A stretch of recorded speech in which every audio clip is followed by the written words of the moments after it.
Hello everybody. As I mentioned before, I'm just gonna do a little video that's kind of gonna walk through the IEP here.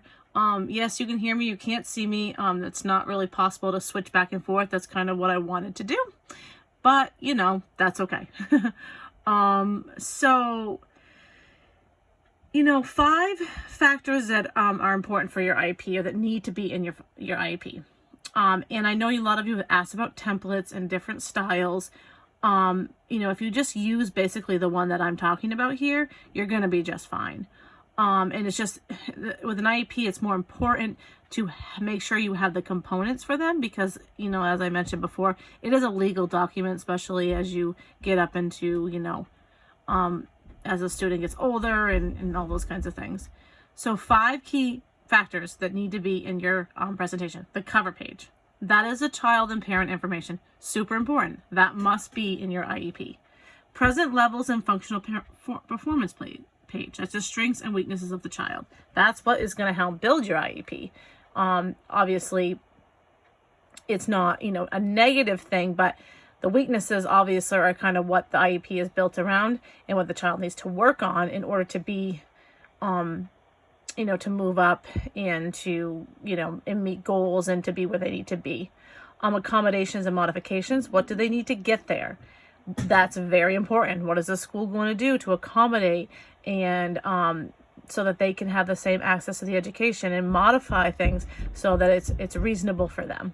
In service and support pages, the services and supports page is the who, what, where, when, how long, and all those kinds of things that the services will take place to meet their goals. So this is what it will look like. This example was done, was shared with me one other time, and I think it's just using information from another, you know, like another student that was, you know, used in their class. It's just kind of like an example. So there's your cover page, student information, parent information, all those kinds of things. Present level and performance page, what's their strengths, the student's needs, academic needs, developmental needs, functional needs, parent concerns, what's a parent concerned about, you know, the results of recent evaluations, progress or performance participation in general curriculum, how are they doing so far. You know, this is what is going to help build things. Your goals on your objective page. The goals and the objective page is where the team puts down what they think the child should be able to do to achieve in 1 year, given the supports, modifications, services, and accommodations to improve the areas of need on the previous page. These goals are measurable, not vague. So it's very detailed. Benchmarks are broken down by grade, quarters, or trimesters, incrementally showing growth. It's kind of like anything. Small steps help kind of get there. You know, so what do we want? Here's a goal.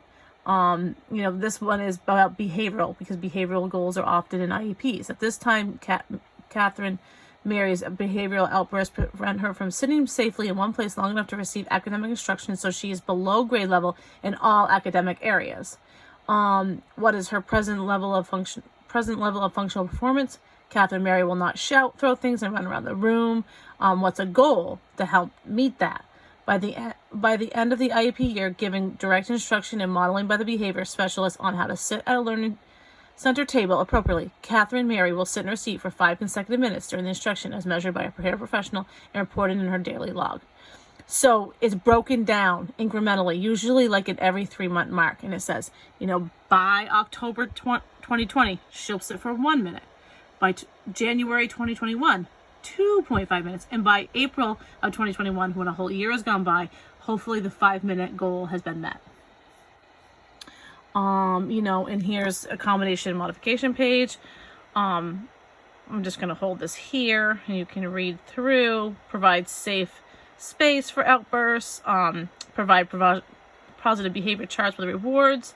Provide movement breaks outside the room during non-academic times. Modification: give only one instruction at a time. Reduce number of problems given. Provide academic material at child's level with pictures and manipulatives when available. So these help them be successful. So, here it says, on this page, there's usually a chart lists specific accommodations and modifications needed for the child to be successful at accessing the curriculum based on their individual needs. This is not where you'd put the actual services. This is just going to be, as I said, what do we need so that she can, achieve this goal of sitting for 5 minutes without prompting. Services and supports page, and this right here shows you, this page usually is a chart format, and it says all the different things that need to be on there to reach their goal. So it really depends on the goals you choose. I think it makes sense if you guys can probably try to add in at least 2 goals into your IEP, would be important for success. So that's one. Also, if you go over to modules, I also put this one in here. This is a very more